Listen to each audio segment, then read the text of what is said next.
ಈಗ ದುಡ್ಡು ಅಂತ ಬಂದಾಗ ತುಂಬಾ ಜನ ಸೇವಿಂಗ್ಸ್ ಮಾಡ್ತಾರೆ, ಬಟ್ ಹಣ ಉಳಿಯಲ್ಲ, ಕೈಯಲ್ಲಿ ಉಳಿಯಲ್ಲ ಅಂತ ಹೇಳ್ಕೊಂಡು ಒಂದಷ್ಟು ಕ್ಯಾಟಗರಿ ಇದ್ದಾರೆ, ತುಂಬಾ ಒಂದೊಂದು ರೂಪಾಯಿನೂ ಸೇವಿಂಗ್ಸ್ ಮಾಡ್ಕೊಂಡ್ ಬರ್ತಾರೆ, ಬಟ್ ಅವ್ರನ್ನ ಕಂಜೂಸ್ ಅಂತ ಕರೀತಾರೆ.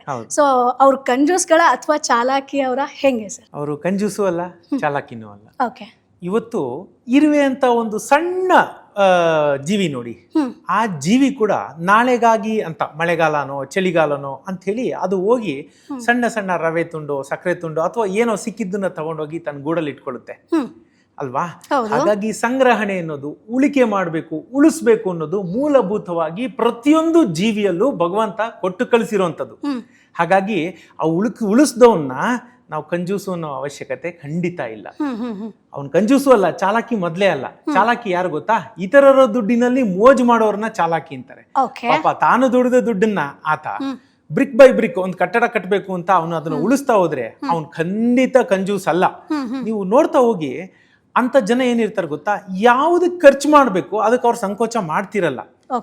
ಅವ್ರನ್ನ ನಾವು ಕಂಜೂಸ್ ಅಂತ ಯಾಕಂತೀವಿ ಅಂದ್ರೆ, ಬೇರೆಯವ್ರು ಮಾಡ್ದಂಗೆ ಐಷಾರಾಮದ ಜೀವಕ್ಕೆ ಅವರು ಖರ್ಚು ಮಾಡ್ತಾ ಇರಲ್ಲ ಅಷ್ಟೇ, ಅದಕ್ಕೆ ಕಂಜೂಸ್ ಅಂತಾರೆ. ಆ ಲೆಕ್ಕಾಚಾರದಲ್ಲಿ ನಾನು ಕಂಜೂಸೆ, ಯಾಕಂದ್ರೆ ನಾನು ಅವಶ್ಯಕತೆ ಇಲ್ಲದ್ರ ಮೇಲೆ ನಾನು ಖರ್ಚು ಮಾಡಲ್ಲ. Boss Vala, B the boss.